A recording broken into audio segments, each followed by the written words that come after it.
Welcome friends. तो हमारी जो CUET PG के लिए जो टेस्ट सीरीज़ थी उसको हम कंटिन्यू करते हैं। पिछली क्लास में हमने पहले जो पेपर था उसको हमने डिस्कस किया था और आज हम जो हमारा दूसरा पेपर था लीनियर अलजेब्रा का उसको हमें डिस्कस करना है और इसमें भी हमारे पास टोटल है वो 30 क्वेश्चन है। और इस पेपर की पहले पेपर की और इस दूसरे पेपर की जो पूरी PDF है वो आपको हमारे टेलीग्राम चैनल राजेरा एकेडमी ऑफ मैथमेटिक्स में आपको अवेलेबल मिल जाएगी। ठीक है, तो उसमें आपको पूरी जो इनकी डिटेल है वो वहाँ पे आपको प्रोवाइड हो जाएगी। आगे हम शुरू करते हैं हमारा जो लीनियर का जो टेस्ट था उसका पहला क्वेश्चन। तो देखो हमें पूछा गया है the value of this determinant. एक आपको मैट्रिक्स दे रखी है, उसका डिटर्मिनेंट है वो आपसे पूछा गया है। तो देखो बहुत सारे मेथड हैं, आप इसको किसी भी टाइप से सोल्व कर सकते हो। तो एक तो आपके पास है कि यहाँ पे आपके पास दो के सम में लिखा हुआ है, यहाँ भी सम में लिखा हुआ है और यहाँ पे एक सिंगल है। तो आप इसको अलग अलग मैट्रिक्स में ब्रेक करके भी कर सकते हो, क्योंकि डिटर्मिनेंट क्या होता है, लीनियर प्रॉपर्टी को फॉलो करता है। तो इसको आप ये लिख सकते हो कि B + C, C + A और A + B। यहाँ पे आपके पास ABC और यहाँ पे आपके पास ABC प्लस ये आपके पास आ जाएगा B + C, C + A + B, ये BCA ABC। इस टाइप से इसको ब्रेक कर सकते हो और इनको फिर से आगे ब्रेक कर सकते हो। ये आपके पास आ जाएगा BCA AB। अब इसमें देखो यहाँ पे भी आपके पास ABC है, यहाँ भी ABC है, तो इसका डिटर्मिनेंट तो आपके पास क्या है, 0 आ जाएगा। तो इसको अब करने की ज़रूरत ही नहीं है, इसको आप डायरेक्ट छोड़ सकते हो। इसकी अगर हम बात करें तो ये आपके पास क्या बन जाएगा, BCA BCA ABC। अब ये भी आपके पास दोनों रो सेम आ गई तो ये भी कैंसिल हो जाएगा। अब आपके पास क्या बचा, सिर्फ CAB BCA ABC। सिर्फ इस मैट्रिक्स का आपको अब डिटर्मिनेंट फाइंड करना है। एक मेथड तो आपके पास ये आ गया। अब इसका डिटर्मिनेंट है वो काफ़ी स्टैंडर्ड मैट्रिक्स है। ये आपके पास होता है A³ + B³ + C³ - 3ABC। ये आपके पास इसका डिटर्मिनेंट होता है।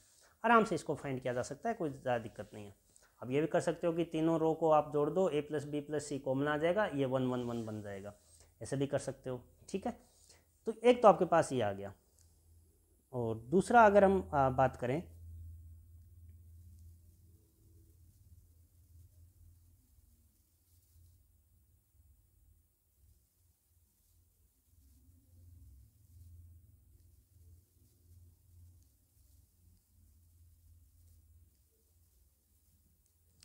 एक हम ये भी कर सकते हैं इसमें कि देखो अगर हम जो आपके पास जो थर्ड कॉलम है उसको अगर फर्स्ट कॉलम में हम ऐड करते हैं तो ये बन जाएगा A + B + C। ये भी आपके पास A + B + C, ये भी आपके पास A + B + C। ये आ जाएगा A + B B + C C + A ABC। और यहाँ पे अगर आप देखोगे तो ABC को आप यहाँ से पहले रो में पहले कॉलम में से कॉमन ले लो, A + B + C। यहाँ पे आपके पास बन गया ये 1 1 1, B + A B + C C + A ABC। अब इसको आप आराम से ओपन कर सकते हो। ठीक है, तो जो भी आपको उचित लगे वो आप इसमें सोल्व कर सकते हो। दोनों मेथड ठीक है। थोड़ी सी कैलकुलेशन है वो अब आपके लिए यहाँ पे मैं छोड़ रहा हूँ। आगे देखो सेकंड क्वेश्चन, देखो आपसे पूछा गया number of value of K। आपको K की ऐसी वैल्यूज बताने कितनी वैल्यूज होगी जिसके लिए सिस्टम के पास इनफाइनाइटली मैनी सॉल्यूशन है। इनफाइनाइटली मैनी सॉल्यूशन होने के लिए सबसे पहली चीज़ है कि rank of A = rank of A augmented B less than n होनी चाहिए, जहाँ पे ये A आपके पास m × n की मैट्रिक्स है, सिस्टम ऑफ लीनियर इक्वेशन है। तो सबसे पहले इसका डिटर्मिनेंट अगर रैंक है वो n से कम है, इसका मतलब A का जो डिटर्मिनेंट है वो किसके बराबर होगा, 0 के। तो ये जो मैट्रिक्स बन रही है, मैट्रिक्स आपके पास आएगी K + 1, जो कोफिशिएंट मैट्रिक्स है K + 3, इसका डिटर्मिनेंट है वो 0 आना चाहिए। सबसे पहली चीज़ तो ये नेसेसरी चीज़ है। ठीक है, तो ये आप फाइंड कर सकते हो। तो ये कितना आएगा डिटर्मिनेंट K², ये आपके पास प्लस में माइनस में 4K + 3 = 0। यहाँ से K की वैल्यू आ रही है 1,3 1,3। तो अब आपको ये देखना है, अब K की दो वैल्यूज आ चुकी है, 1 और 3। अब ये देखना है कि k इक्वल टू 1 रखने पे, k इक्वल टू 3 रखने पे इनफाइनाइट सॉल्यूशन मिल रहे हैं या नहीं मिल रहे। हो सकता है कि नो सॉल्यूशन आ जाए, क्योंकि ए ऑगमेंटेड बी है वो बराबर भी तो आना चाहिए। तो k का मान अगर 1 रखता हूँ तो ये बन गया 2x plus 8y equal to 4, और यहाँ पे अगर रखेंगे तो ये x plus 4y equal to 2। तो यहाँ पे आप देखो 2 का डिवाइड करेंगे तो ये सेम इक्वेशन आ गई। तो इस केस में आपके पास क्या आ गया, इनफाइनाइट सॉल्यूशन। जैसे आप 3 रखते हो तो 3 रखने पे ये क्या बनेगा, 4x plus 8y equal to 12। यहाँ पे अगर 3 रखेंगे 3x प्लस ये आपके पास आ जाएगा 6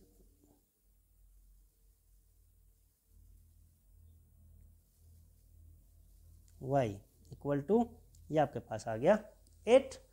तो इसमें अगर आप देखोगे तो इसको मैं 3/4 से अगर मल्टीप्लाई करता हूँ तो 3/4 से मल्टीप्लाई करने पे ये क्या बनेगा, 3x बनेगा, और ये आपके पास 6y बन जाएगा, बट ये आपके पास 9 बन जाएगा। तो ये आपके पास rank of A not equal to rank of A augmented B. तो इस केस में आपके पास क्या आ गया, नो सॉल्यूशन। तो इसका मतलब k की वैल्यू है वो आपके पास 3 नहीं हो सकती फॉर इनफाइनाइट सॉल्यूशन। तो k का मान क्या हो सकता है, सिर्फ 1 हो सकता है। तो सिर्फ 1 हो सकता है तो k की पूछे गया है कि कितनी वैल्यूज होगी, तो k की एक ही वैल्यूज आई है। ठीक है, k की एक वैल्यू आई है, वो है k इक्वल टू 1। चलो आगे बढ़ते हैं।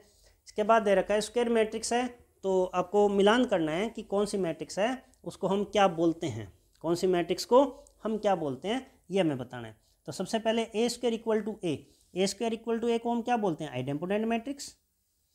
इसी टाइप से A raise to power M अगर आपके पास 0 है तो इसको हम क्या बोलते हैं, निलपोटेंट मैट्रिक्स। ऐसे ही A square equal to I है तो इसको हम क्या बोलते हैं, involutory matrix. A transpose equal to A को हम क्या बोलते हैं, सिमेट्रिक मैट्रिक्स। इसी टाइप से A square equal A transpose equal to minus A आ जाए, इसको हम क्या बोलेंगे, स्क्यू सिमेट्रिक मैट्रिक्स। ऐसे ही अगर ए स्टार का मतलब ट्रांसपोज और उसका बार, ट्रांसजुगेट बोल सकते हैं, कॉन्जुगेट और ट्रांसपोज, इसको हम क्या बोलते हैं, हार्मिशियन मैट्रिक्स। इसी टाइप से ए स्टार अगर माइनस ए के बराबर आ जाए तो ये आपके पास आ गया स्क्यू हार्मिशियन। ऐसे ही अगर आपके पास आ जाए कि A transpose A equal to A transpose equal to I, identity matrix आ जाए तो ये आपके पास क्या हो गई, ऑर्थोगोनल मैट्रिक्स। तो इस टाइप की और भी कुछ मैट्रिक्सेज हैं वो आपको दी जा सकती थी। ठीक है, चलो आगे बढ़ते हैं। इसके बाद एक आपको मैट्रिक्स दे रखी है, तो इसमें सही ऑप्शन कौन सा हो जाएगा, देखो ए का 4 आपके पास इन दोनों में आ रहा है तो ये दोनों गलत हो गए। इसके बाद आपके पास है बी का 1, तो बी का 1 तो ये आपका 4th ऑप्शन है वो करेक्ट हो जाएगा। इसके बाद एक मैट्रिक्स दे रखी है ए और आपसे पूछा गया है कि इसका इन्वर्स क्या होगा। तो इन्वर्स फाइंड करने के एक तो आप वही जो नॉर्मल प्रोसेस है एडजॉइंट ए अपॉन डिटर्मिनेंट ए से फाइंड कर सकते हो, या हम ये कर सकते हैं इसको मल्टीप्लाई करके देख लेते हैं।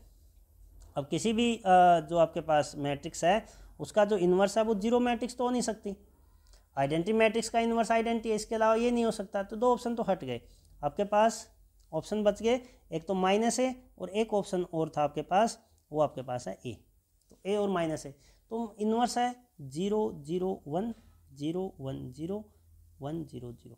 इसका अगर हम स्क्वायर करते हैं, इसी को इसी मैट्रिक्स से मल्टीप्लाई करते हैं तो आपको क्या मिलेगा वो देखो। इसका मल्टीप्लाई करेंगे तो यहाँ पे 1, ये 0 0, और ये अगर करेंगे 0 1 0, ये आपके पास 0 0 1। तो देख सकते हो कि हमने ए डॉट ए किया तो हमें आइडेंटिटी मैट्रिक्स मिल गई। इसका मतलब ये क्या, सेल्फ इन्वर्स मैट्रिक्स है। तो ए का इन्वर्स है वो किसके बराबर आ गया, ए के बराबर ही आ गया। तो ये आपका सेकंड ऑप्शन है वो सही हो जाएगा। इसी टाइप से हमें बताना है कि इस मैट्रिक्स का डिटर्मिनेंट अगर 0 आ रहा है तो x का मान क्या होगा। अगर इसका डिटर्मिनेंट 0 आ रहा है तो x की वैल्यू है वो क्या होगी। आगे 4 ऑप्शन दे रखे हैं। देखो एक तरीका तो है कि इसका पूरा आप जो प्रोसीजर है कि पूरा इसका डिटर्मिनेंट फाइंड करो, x में आपके पास इक्वेशन मिलेगी, उस इक्वेशन को आप सोल्व करो और फिर उसके रूट फाइंड करो। ठीक है, तो आपको x की वैल्यूज मिल जाएगी। इसके अलावा अगर हमारे पास ये ऑब्जेक्टिव क्वेश्चन है तो हम इसको ऑप्शन से करने की ट्राई करते हैं। सबसे पहले जैसे x की वैल्यू 1 - 1 है, तो जैसे मैं x की वैल्यू अगर 1 पुट करता हूँ तो यहाँ पे क्या मिलेगा 2 3 5 2 3 5, आगे 2 3 5, यही आ रहा है। तो इसमें देखो 2 रो है बिल्कुल सेम आ चुकी हैं, 2 रो बिल्कुल सेम आ गए तो डिटर्मिनेंट हमेशा क्या होगा, 0 होगा। इसका मतलब x की वैल्यू अब 1 होगी।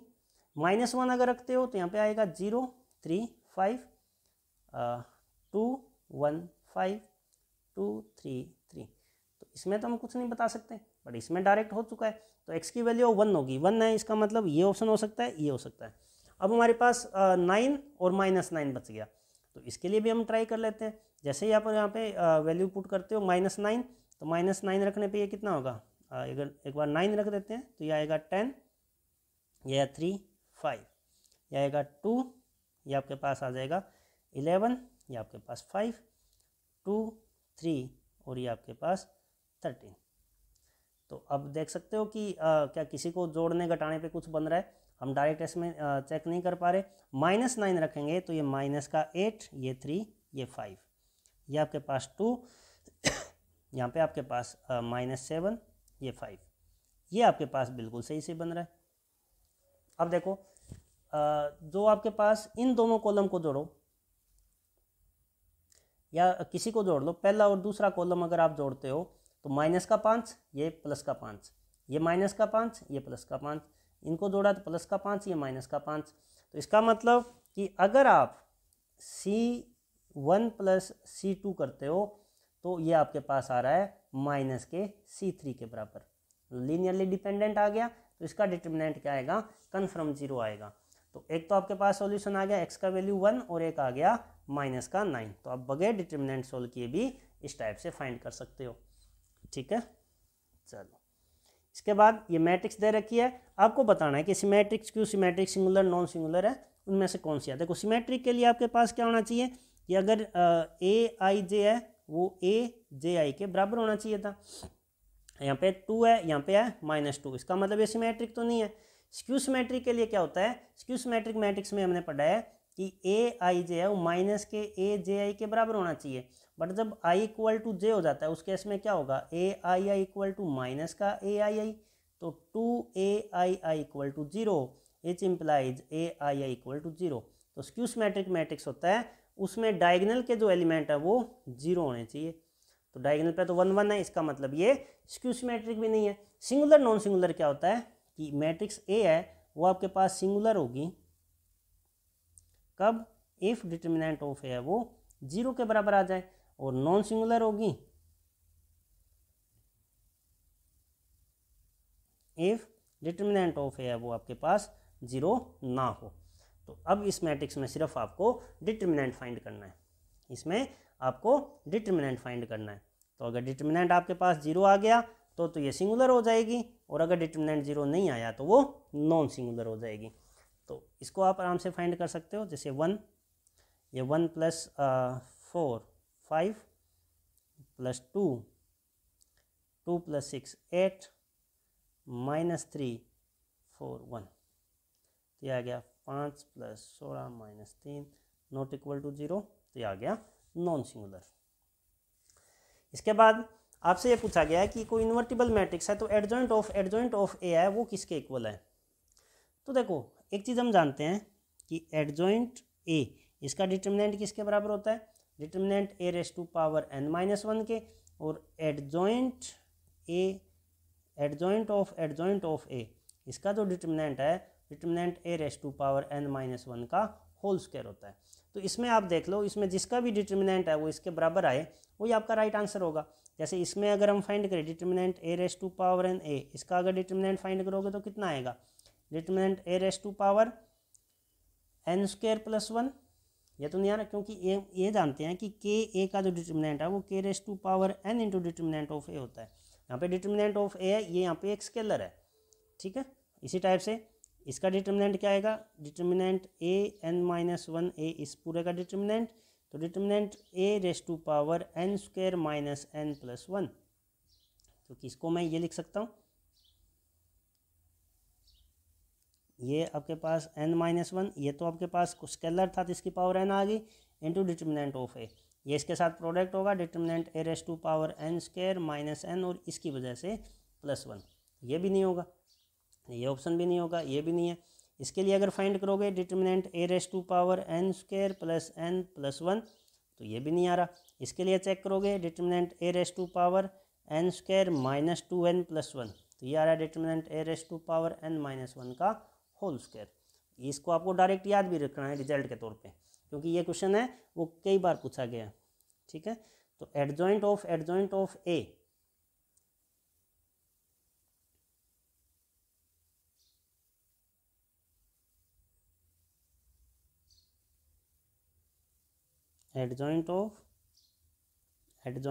ए ये किसके बराबर होगा, determinant A raise to power n minus 2 into matrix A के।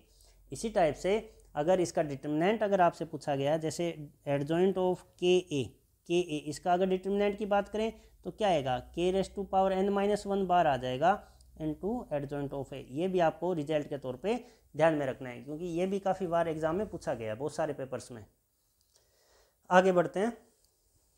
अच्छा, ये आगे वाला क्वेश्चन भी मिल गया आपको, एडजॉइंट ऑफ के ए। तो एडजॉइंट ऑफ के ए क्या, अभी हमने बात की के raise to power n minus 1 into adjoint of A, तो आपके पास आ गया ऑप्शन नंबर 3।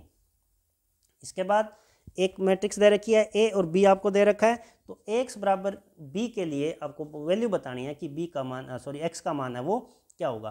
तो बहुत सारे तरीके हैं। एक तो आपके पास पूरा इसका प्रोसीजर है कि A X equal to B को सोल्व करो, मतलब आपके पास क्या आ जाएगा 1 minus 1 0 0 1 minus 1 1 1 1 X Y Z equal to 2 1 7। इस सिस्टम ऑफ लीनियर इक्वेशन को सोल्व करो।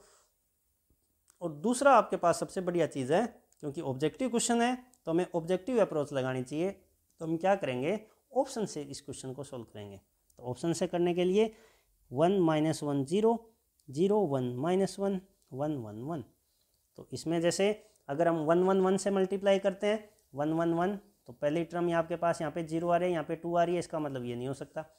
अब इसी टाइप से अगर मैं यहाँ पे 4 और यहाँ पे -2 और यहाँ पे 1 करता हूँ, तो 4 + 2 6, तो ये भी नहीं हो सकता। 4 2 1 के लिए अगर करोगे यहाँ पे प्लस का अगर 2 करेंगे तो 4 ये आपके पास -2 और 0, तो ये आपके पास प्लस का 2 आ रहा है, ये 0 ये आपके पास 2 और ये आपके पास -1, तो 1 आ गया। 4 + 2 + 1 7 आ गया, 2 1 7 आ रहा है, का मतलब ये आपके पास बिल्कुल राइट आंसर हो जाएगा।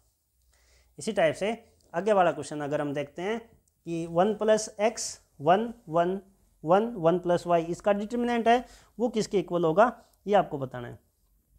तो इसके लिए सबसे आसान तो आपको सबसे पहली चीज़ तो आप ये इसमें करो कि इनको पर्टिकुलर कोई वैल्यू दे दो। जैसे मैं x को अगर 1 दे देता हूँ, y को अगर 2 दे दूँ और z को अगर मैं 3 दे दूँ, तो इसमें आप डिटर्मिनेंट फाइंड कर लो, थोड़ा जल्दी हो जाएगा।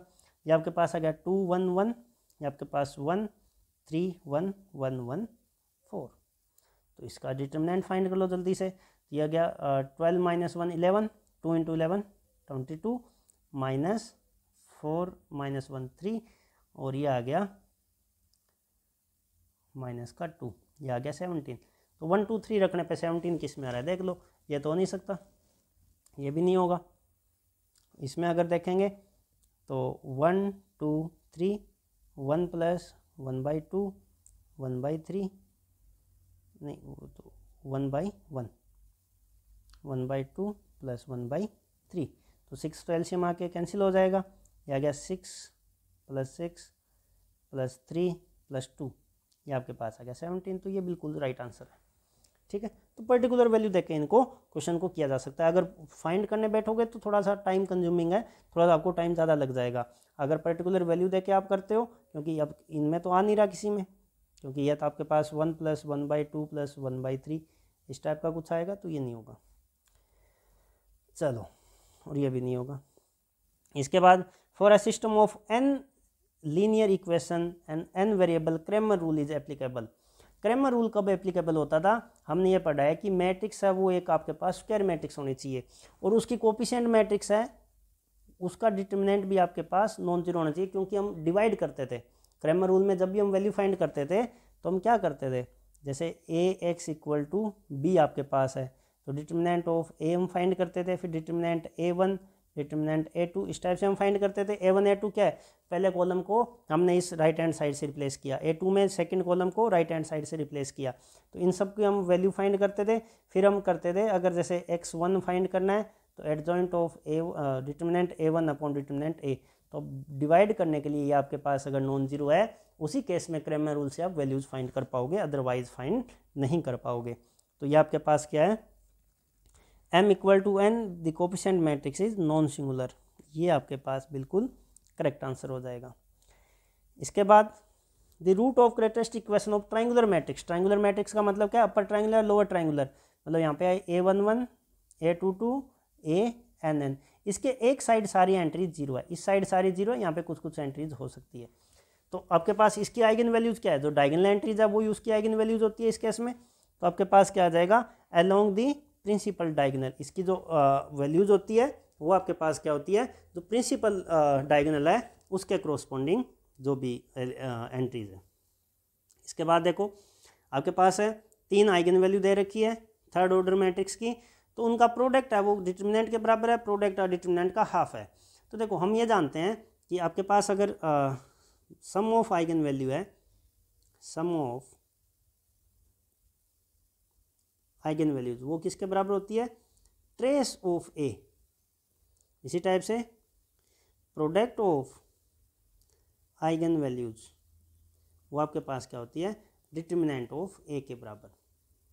तो यहाँ पे आपके पास डिटर्मिनेंट ए है, तो ये आपके पास ओनली ए इज ट्रू, ये जो आपका स्टेटमेंट है वो बिल्कुल सही है। अगर यहाँ पे सम भी दिया जाता, sum of eigen value λ1 plus λ2 plus λ3, ये आपके पास क्या हो जाता, ट्रेस ऑफ ए के बराबर। इसी टाइप से C square set of complex number is not a vector space over K, तो आपको बताना है कि के की वैल्यू है वो क्या नहीं हो सकती, जिसके लिए ये वेक्टर स्पेस नहीं बने। ठीक है, तो देखो हम ये पढ़ते हैं वी ओवर एफ, जहाँ पे एफ आपके पास क्या होता है, एक फील्ड होता है, और हमने ये पढ़ा है कि के ओवर एफ है वो एक वेक्टर स्पेस होगा जहाँ पे के आपके पास क्या है, मतलब एफ इज सब फील्ड ऑफ के। अगर ऐसा होता है तब भी ठीक है। अब ये सी स्क्वायर है तो सेट ऑफ रियल नंबर से प्रॉब्लम नहीं है, रेशनल में प्रॉब्लम नहीं है, खुद कॉम्प्लेक्स में भी प्रॉब्लम नहीं है, बट सेट ऑफ इंटीजर ये आपके पास इसका सही आंसर हो जाएगा, क्योंकि Z is not a field. ये आपके पास एक इंटीग्रल डोमेन तो है बट ये फील्ड नहीं है, क्यों, क्योंकि इसमें इन्वर्स नहीं है। जैसे 2 का इन्वर्स है वो 1/2 होता है, मल्टीप्लिकेटिव इन्वर्स जो जेड में नहीं होता, इस वजह से फील्ड नहीं है, तो ये वेक्टर स्पेस भी फॉर्म नहीं करेगा। अब आपको बताना है which of the following is not a linear transformation. Linear transformation देखो पूरी लीनियर में एक चीज़ का ध्यान रखना कि जो वेरिएबल है इनका प्रोडक्ट कहीं भी आ गया तो वो आपके पास लीनियर में वैलिड नहीं है, मतलब कहीं भी आपको इनका प्रोडक्ट नहीं करना। तो यहाँ पे एक्स स्क्वायर वाई स्क्वायर आ गया, मतलब ये कभी लीनियर ट्रांसफॉर्मेशन नहीं होगा, लीनियर फंक्शन नहीं होगा। ठीक है, यहाँ पे इनका प्रोडक्ट आ गया एक्स वाई, तो ये भी नहीं होगा। और यहाँ पे भी अगर आप देखोगे एक्स प्लस 1 वाई, तो यहाँ पे जो लीनियर ट्रांसफॉर्मेशन है, लीनियर ट्रांसफॉर्मेशन उसमें जितनी भी टर्म्स हैं उन सभी में उनकी जो पावर है वो 1 होनी चाहिए। अब यहाँ पे क्या है, इस टर्म में अगर आप देखोगे तो एक्स की पावर 0 है या वाई की पावर 0, जेड की पावर 0, क्योंकि इनमें वेरिएबल नहीं है।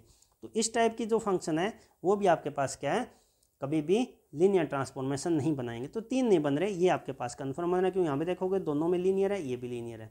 ठीक है, तो जैसे ही आपके पास स्क्वायर आ जाए, क्यूब आ जाए, या कोई भी पावर n आ जाए, n नॉट इक्वल टू 1 होना चाहिए, या मॉडुलस आ गया, या आपके पास कुछ रूट में आ गया, या कांस्टेंट आ गया, या साइन ट्रिग्नोमेट्रिक फंक्शन आ गया, एक्सपोनेंशियल आ गया, तो इस टाइप की जो चीज़ें हैं वो कभी भी लीनियर ट्रांसफॉर्मेशन नहीं बनाएगी। ठीक है, ये क्वेश्चन देखो, टी है वो mn से c में, मतलब ये आपके पास क्या है, n क्रॉस n की मैट्रिक्सेज है ओवर c, इस टाइप से डिफाइन किया गया कि ट्रेस ऑफ ए पे ये जा रहा है। तो हमें बताना है कि रैंक नलिटी किसके बराबर होगी। देखो ये जो आपके पास को डोमेन है, डोमेन है, इसकी जो डायमेंशन कितनी है n², और डायमेंशन ऑफ को डोमेन ये कितनी आ रही है आपके पास 1। ठीक है, हम एक चीज़ जानते हैं कि dimension of rank of T plus nullity of T है वो डायमेंशन की डोमेन की डायमेंशन के बराबर होती है n² से। अब देखो ये जो लीनियर ट्रांसफॉर्मेशन है ट्रेस पे जा रहा है, तो जीरो ट्रांसफॉर्मेशन तो है नहीं, क्योंकि ट्रेस तो नॉन जीरो भी हो सकता है। इसका मतलब, और इसकी जो रैंक जो होती है, रैंक ऑफ टी है वो डायमेंशन ऑफ कोडोमेन से तो कम ही होती है। इसका मतलब रैंक ऑफ टी है वो लेस देन इक्वल टू 1 रहेगी। अगर ये लेस देन इक्वल टू और इक्वल टू 1 ही है, क्योंकि आपके पास नॉन जीरो लीनियर ट्रांसफॉर्मेशन है तो रैंक 0 तो हो नहीं सकती। इसका मतलब इसकी रैंक कितनी आ गई 1। तो 1 प्लस नलिटी ऑफ टी है वो n स्क्वायर के बराबर है। तो यहाँ से नलिटी ऑफ टी किसके बराबर आ गई n स्क्वायर माइनस 1 के। तो आपका जो पहला ऑप्शन है वो बिल्कुल ठीक हो जाएगा। ठीक है। अब अगर नलिटी में एक से ज़्यादा एलिमेंट है तो 1 1 नहीं हो सकता। ठीक है। और रैंक ऑफ टी है वो n के बराबर नहीं हो सकता, क्योंकि n तो आपके पास n क्रॉस n की मैट्रिक्स है, n की वैल्यू कुछ भी हो सकती है, बट यहाँ पे जो वैल्यू आ रही है रैंक है वो एग्जैक्ट आपकी 1 आ रही है। हाँ आगे देखो, आगे वाले क्वेश्चन में हमें दे रखा है W1 है, जिसमें देखो W1 हमें दे रखा है, उसमें इस टाइप की मैट्रिक्सेज है जिसकी जो ए आई जे है वो 0 है अगर आई लेस देन जे है। आई अगर लेस देन जे है तो ये सारी एंट्रीज है वो 0 है। तो देखो लेस देन इक्वल टू मतलब डायगोनल पे तो सारे 0 ही हैं। अब यहाँ पे आपके पास है A12, यहाँ पे आपके पास है A13, यहाँ पे आपके पास है A14। जब आई है वो आपके पास छोटा है, मतलब ये सारे के सारे क्या हैं 0 है। ठीक है। तो ये एंट्रीज है वो आपके पास कुछ भी हो सकती है। तो ये आपके पास है W1। तो डायमेंशन ऑफ W1 ये आपके पास कितना आ गया समीशन n-1। ठीक है। W2 में आपके पास क्या सिमेट्रिक मैट्रिक्सेज है।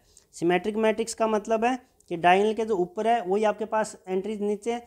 तो डायमेंशन ऑफ W2 ये आपके पास कितना आ गया समीशन n। ठीक है। तो ये आपके पास आ गया n स्क्वायर माइनस n/2, ये आपके पास n स्क्वायर प्लस n/2। ठीक है। आपको बताना है W1 प्लस W2 की डायमेंशन क्या होगी। तो एक चीज़ हम जानते हैं कि dimension of W1 plus W2 ये कितना होता है, dimension of W1 plus dimension of W2 minus dimension of W1 intersection W2। अब इंटरसेक्शन में देखोगे तो ऐसी सिमेट्रिक मैट्रिक्स जिसके एक डायगोनल और उसके ऊपर की सारी एंट्री 0 है, तो सिमेट्रिक मैट्रिक्स में वो 0 ही मैट्रिक्स आएगी। तो इनके जो इंटरसेक्शन है W1 इंटरसेक्शन W2 उसमें सिर्फ और सिर्फ 0 मैट्रिक्स है, तो इसकी डायमेंशन भी क्या है 0। तो इन दोनों का सम करना है, तो n square minus n/2 n square plus n/2 दोनों को जोड़ेंगे तो कितना बन गया n स्क्वायर। तो इसमें कौन सा हो जाएगा ऑप्शन नंबर 3। इसके बाद आपके पास दे रखा है TF एक लीनियर ट्रांसफॉर्मेशन है f plus f dash plus f double dash इस टाइप से डिफाइन है और पोलिनोमियल से पोलिनोमियल में आपके पास डिफाइन है। तो आपको बताना इनमें से कौन सा ठीक होगा। तो सबसे पहले देखो T ऑफ 1 की इमेज क्या आएगी 1 प्लस 1 का डैश 0 और ये डबल डेरिवेटिव भी 0 तो 1। T ऑफ x किसके बराबर आएगा, पहले तो x फिर इसका डेरिवेटिव फिर डबल डेरिवेटिव, तो आ गया x प्लस 1। और T ऑफ एक्स स्क्वायर ये किसके बराबर आएगा x स्क्वायर फिर 2x प्लस 2। अब इनकी अगर मैट्रिक्स बनाने जाओगे तो कैसी बनेगी, ये 1 0 0, ये आपके पास 1 1 0, ये आपके पास 2 2 1, ये आपके पास बन गया। ठीक है। ये इसकी बन गई आपके पास मैट्रिक्स। तो अब देखो the matrix T with respect to this basis is upper triangular, ये आपके पास एक अपर ट्राइंगुलर मैट्रिक्स आ रही है, तो ये बिल्कुल सही है। इन्वर्टिबल इस मैट्रिक्स का डिटर्मिनेंट भी नॉन जीरो है, डिटर्मिनेंट 1 आ रहा है, तो ये इन्वर्टिबल भी है, तो ये भी सही है, ये भी। दो ऑप्शन इसके सही हो जाएंगे। ये 1 1 ऑन 2 भी है, तो ये नॉट ऑन 2 बोल दिया है, नॉट 1 1 है, तो ये दोनों नहीं हो सकते। इधर 1 1 भी है, ऑन 2 भी है, इन्वर्टिबल भी है और अपर ट्राइंगुलर मैट्रिक्स भी है, तो इसके सारे ऑप्शन सही हो जाएंगे। बट इसमें क्या है, यहाँ पे नॉट 1 1 बोल दिया, नॉट ऑन 2 बोल दिया, तो ये दोनों ऑप्शन गलत है। हाँ, ये T इज इन्वर्टिबल और ये अपर ट्राइंगुलर मैट्रिक्स है, दो ऑप्शन इसके सही हो जाएंगे। ठीक है। ये इसका एक क्वेश्चन अभी मिस है, बाद में देखते हैं इसको, इस क्वेश्चन को। आगे बढ़ते हैं। एक आपके पास दे रखा है n क्रॉस n मैट्रिक्स का वेक्टर स्पेस है over the field F which not a subspace. आपको बताना है कि कौन सा सबस्पेस नहीं है। तो सबस्पेस के लिए हम क्या करते हैं कि अगर अल्फा और बीटा W के एलिमेंट हैं तो उनका सम भी W में आना चाहिए, और A अगर आपके पास F का एलिमेंट है तो A डॉट अल्फा वो भी W में आना चाहिए। या हम ये बोल सकते हैं कि A alpha plus B beta है वो W में आना चाहिए। तो इसमें अगर देखो अपर ट्रायंगुलर मैट्रिक्स, तो दो अपर ट्रायंगुलर को आप ऐड करते हो तो अपर ट्रायंगुलर मिलेगी, और अगर किसी स्केलर से प्रोडक्ट करोगे तो अपर ट्रायंगुलर मिलेगी। तो ये तो आपके पास क्या सबस्पेस बनेगा। इसके बाद सिमेट्रिक मैट्रिक्स है, तो दो सिमेट्रिक मैट्रिक्स को ऐड करो, चाहे एक स्केलर से मल्टीप्लाई करो, हमेशा सिमेट्रिक मैट्रिक्स ही आएगी। इसके बाद डायगोनल एंट्रीज का सम अगर जीरो है, तो अगर एक डायगोनल पहले मैट्रिक्स का ट्रेस जीरो है, दूसरी का जीरो है, तो दोनों को अगर ऐड करोगे तो भी ट्रेस जीरो रहेगा, और स्केलर से मल्टीप्लाई करोगे तो भी ट्रेस जीरो रहेगा। हाँ, नॉन सिंगुलर मैट्रिक्स है, ये आपका बिल्कुल सही हो जाएगा, ये सब स्पेस नहीं बनता, क्योंकि एक मैट्रिक्स है ए जिसका डिटर्मिनेंट नॉन जीरो है, बी का डिटर्मिनेंट भी नॉन जीरो है, बट ए प्लस बी का डिटर्मिनेंट तो जीरो हो सकता है।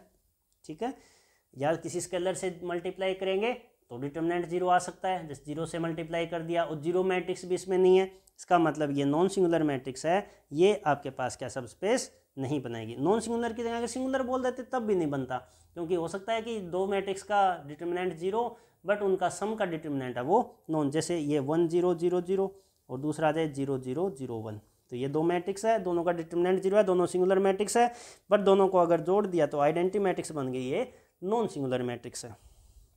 इसके बाद देखो वी आपके पास vector space n cross n matrix का v1 है वो सब स्पेस दे दिया जिसमें सारी सिमेट्रिक मैट्रिक्स है, और v2 में आपके पास क्यू सिमेट्रिक मैट्रिक्स है, तो आपको बताना है कि कौन सा इसमें सब स्पेस नहीं है। तो देखो अगर w1 और w2 दो सब स्पेस है तो उनका सम भी एक सब स्पेस होता है, तो ये तो सब स्पेस होगा। ये आपके पास डायरेक्ट प्रोडक्ट है, ये भी सब स्पेस होता है, इंटरसेक्शन भी सब स्पेस होता है, तो यूनियन है वो नहीं होगा। अगर v1 यूनियन v2 सब स्पेस होगा, एक ही केस में होता है कि आइदर v1 कंटेंड इन v2 और v2 कंटेंड इन v1, इनमें से अगर कोई एक कंडीशन सही होती है उसी केस में होता है। और सिमेट्रिक वाले में स्क्यू सिमेट्रिक मैट्रिक्स नहीं आ सकती, स्क्यू सिमेट्रिक में सिमेट्रिक नहीं आ सकती। ठीक है, तो इसका मतलब यूनियन है वो कभी भी इसमें नहीं बन पाएगा। इसी टाइप से reflection about y equal to X line, y equal to X line, y equal to minus X, ये लाइन है, इसके क्रॉसपॉन्डिंग आपको बताना है। तो यहाँ पे आपके पास 1 0 है, तो इसके जो इमेज है वो इस साइड आएगी, ये आपके पास कितनी आ जाएगी 0 -1, और यहाँ पे आपके पास जो 0 1 है इसकी इमेज कितनी आ जाएगी 0 -1, सॉरी -1 0 -1 0, ये आपके पास आएगी। तो देखो 1 0 की इमेज है 0 -1, और 0 1 किया -1 0, तो इस टाइप की मैट्रिक्स है, कौन सी बन रही है लास्ट वाली, फोर्थ ऑप्शन है वो इसका सही आ जाएगा। y इक्वल टू जो ये एक्स लाइन है इसके क्रॉसपॉन्डिंग आपको क्या बतानी है, इसकी इमेज बतानी है। तो नॉर्मल ज्योमेट्री से भी हम इसको देख सकते हैं।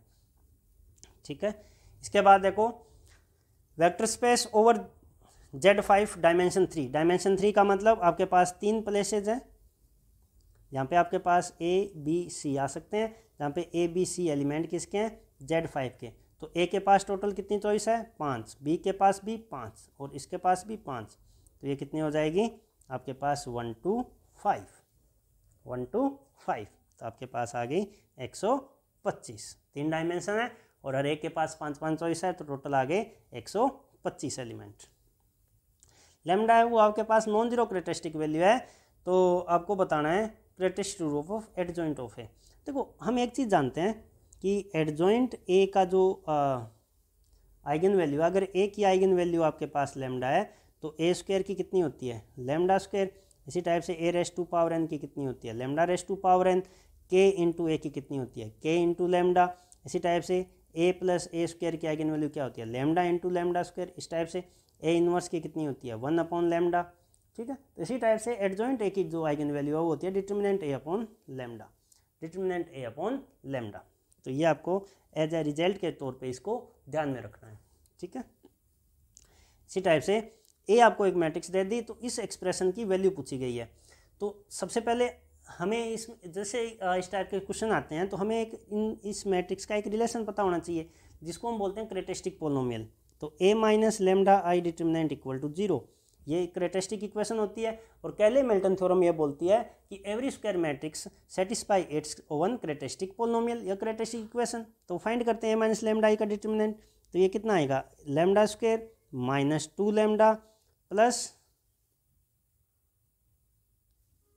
1 माइनस 4 माइनस का 3 इक्वल टू 0। यह आपके पास इसका कैरेक्टरिस्टिक पोलिनोमियल आ गया। तो इसको मैट्रिक्स सेटिस्फाई करेगी, तो A square minus 2a minus 3i equal to 0 होता है। तो इस मैट्रिक्स को इस फॉर्म में लिखो। तो यहाँ से हम क्या करते हैं, a raise to power 3 common ले लो, तो ये बन गया a square minus 2a minus 3i plus में a स्क्वायर। ठीक है, अब ये आपके पास क्या आ गया, a square minus 2a minus 3i, ये तो 0 है, तो a cube into 0 plus a square. तो ये जो पूरा एक्सप्रेशन था उसकी वैल्यू आ गई a स्क्वायर, और a स्क्वायर यहाँ से कितना आ रहा है 2a प्लस 3i, तो 2a प्लस 3i ऑप्शन पहला ही आपका सही हो जाएगा। इसी टाइप से a plus iota B C plus iota, basis form करिए। बेसिस फॉर्म करने का मतलब ये लीनियरली इंडिपेंडेंट, क्योंकि बेसिस के आपके पास क्या होती है, सबसे बड़े से बड़ा li सेट होता है। तो इसको li होने के लिए क्या होना पड़ेगा, इनका डिटर्मिनेंट नॉन जीरो होना पड़ेगा। ए बी सी डी इसका डिटर्मिनेंट है वो नॉन जीरो होना पड़ेगा, मतलब A D minus B C को नॉन जीरो होना पड़ेगा। तो देखो A D minus B C कहाँ है, A D minus B C not equal to zero, basis होने के लिए ये चीज़ ज़रूरी है। ठीक है, इसी टाइप से M1 M2 M3 M4 आपको दे दिया, तो आपको बताना है कि ये Li कौन कौन से Li है, कौन कौन से लीनियरली डिपेंडेंट है, ये आपको चेक करना है। तो देखो M2 M3 M4 M1 M2 M4 M1 M3 M4 M1 M2 M3, तो देखो जहाँ जहाँ भी M4 आ गया, क्योंकि जीरो वेक्टर जहाँ पे आ गया तो वो लीनियरली डिपेंडेंट हो जाता है, लीनियरली डिपेंडेंट। तो M4 यहाँ आ रहा है तो Li नहीं हो सकता, M4 यहाँ आ रहा है Li नहीं हो सकता, M4 यहाँ आ रहा है Li नहीं हो सकता। तो तीन ऑप्शन अगर गलत हैं तो चौथा सही हो जाएगा। ये आपको चेक करना है कि Li है कि नहीं है। वही आपको Li के लिए क्या करेंगे, A M1 B M2 C M3 equal to 0 रख के पूरा A B C की वैल्यू फाइंड करेंगे और आगे सॉल्व करेंगे। बट ऑब्जेक्टिव क्वेश्चन है, तीन ऑप्शन हमें पता लग गया कि गलत है, तो फिर चौथा हमने ठीक कर दिया। अब देखो ये आपके पास दो सब स्पेस हैं, तो बताना है कि कौन सा इसमें सही है। तो W1 प्लस W2 सब स्पेस होता है, यूनियन सब स्पेस नहीं होता, तो ये ठीक है। इसके बाद प्लस वाला सब स्पेस होता है, यूनियन है वो सब स्पेस होता है, ये नहीं हो सकता। ठीक है, आपके पास ये दोनों सब स्पेस है, ये गलत हो जाएगा क्योंकि ये तो सब स्पेस होता है। यूनियन है सब स्पेस है, ये सब स्पेस नहीं, ये भी गलत है। तो आपके पास पहला ऑप्शन सही हो गया, क्योंकि हमने ये पढ़ा है कि W1 प्लस W2 है वो सब स्पेस होगा, W1 यूनियन W2 है सब स्पेस नहीं होता। यूनियन वाला एक ही केस में होता है, आइदर W1 कंटेंड इन W2 और W2 कंटेंड इन W1, इनमें से कोई एक अगर सही है तभी होगा, अदरवाइज ये नहीं हो पाएगा। इसी टाइप से इसमें से बताना है कि कौन सा सब स्पेस है। ये आपको W/X/Y/Z आपको दे रखे हैं, कौन सा सब स्पेस है और कौन सा नहीं है। तो इसमें देखो सबसे पहले W की बात करें तो W में 1,0 ये W का एलिमेंट है, 0,1 ये W का एलिमेंट है, दोनों को ऐड करो 1,1 ये W का एलिमेंट नहीं है, तो W अब वो क्लोज नहीं हो पाया, तो इसका मतलब W सब स्पेस नहीं है। ठीक है, तो W इज नॉट ए सब स्पेस। ठीक है, इसी टाइप से क्योंकि हमने ये देखा है कि इनका प्रोडक्ट नहीं आना चाहिए, अब एक्स वाई का प्रोडक्ट आ गया तो ये प्रॉब्लम करेगा। इसी टाइप से अब इसमें देखें X square plus Y square equal to 0, दो रियल नंबर का सम अगर 0 है, इसका मतलब दोनों को इंडिविजुअल सम का मतलब स्क्वायर का सम 0 है, तो दोनों को 0 होना पड़ेगा। दोनों को 0 हो गया तो जेड में सिर्फ एक एलिमेंट है 0 0 और सिंगलटन 0 है, वो तो सब स्पेस बनाएगा। अब यहाँ पे ये प्रोडक्ट में तो आ रहा था, बट ये प्लस में आ रहा था। अब यही सेम प्रॉब्लम इसमें हो जाएगी। अब इसमें अगर आप देखोगे तो 1 1 ये आपके पास y का एलिमेंट है, 1 -1 ये y का एलिमेंट है, बट दोनों को जोड़ेंगे तो ये 2,0 ये y में नहीं आ पाया, इसका मतलब ये भी सब स्पेस नहीं है। तो w और y सब स्पेस नहीं है, x और z है वो सब स्पेस हैं। तो सब स्पेस पूछा है तो x और z हो जाएंगे, y और y नहीं हो पाया, यहाँ पे w नहीं हो पाया और यहाँ पे w नहीं हो पाया। ठीक है, तो x और z है वो सब स्पेस हैं, और y इक्वल टू 3x को कोई प्रॉब्लम ही नहीं है। ये तो एक वैसे ही लाइन है, y इक्वल टू 3x इस टाइप से लाइन के भी पॉइंट्स हैं, तो ये तो आपके पास सब स्पेस बन जाएगा। आराम से इसको चेक किया जा सकता है। ए कोई मैट्रिक्स दे रखी है और उसकी आइगन वैल्यू √6 और -√6 है, तो ए और बी की वैल्यू बतानी है। अब हमें नहीं पता है कि ए और बी की वैल्यू क्या है, बट एक चीज़ हम जानते हैं कि इसका जो ट्रेस है वो आपके पास क्या होगा, सम ऑफ आइगन वैल्यूज। अब सम ऑफ आइगन वैल्यू √6 माइनस √6 0 आ रहा है और ट्रेस इसका क्या रहा है a प्लस बी, तो वो ऑप्शन सही होगा जिसमें a प्लस बी है वो 0 आए। अब a प्लस बी 0 इसमें नहीं आ रहा, इसमें नहीं आ रहा, इसमें नहीं आ रहा, एक में ही आ रहा है। अगर एक से ज़्यादा में अगर से आता तब हम आगे चेक कर, फिर हम इसका डिटर्मिनेंट चेक कर, डिटर्मिनेंट अब जैसे -6 आ रहा है तो ये कितना आएगा ए बी -2 इक्वल टू -6, तो ए बी की वैल्यू है वो -4 आता है। फिर हम आगे चेक करते हैं, अब यहाँ पे देख सकते हो -4 भी आ रहा है। ठीक है, तो हमें ज़्यादा चेक नहीं करना था, हम डायरेक्ट इसको ट्रेस से भी कर सकते हैं। ठीक है, तो ये आपके पास लीनियर का टेस्ट था। अब इसमें अगर कोई भी प्रॉब्लम हो, कोई भी क्वेश्चन समझ में नहीं आया हो या कोई भी थ्योरी में कोई प्रॉब्लम हो तो आप कमेंट कर सकते हो, और या फिर हमारे जो टेलीग्राम चैनल है उसमें आप विजिट कर सकते हो, वहाँ पे आप इसको सॉल्यूशन है वो पूछ सकते हो। ठीक है, ओके, थैंक यू।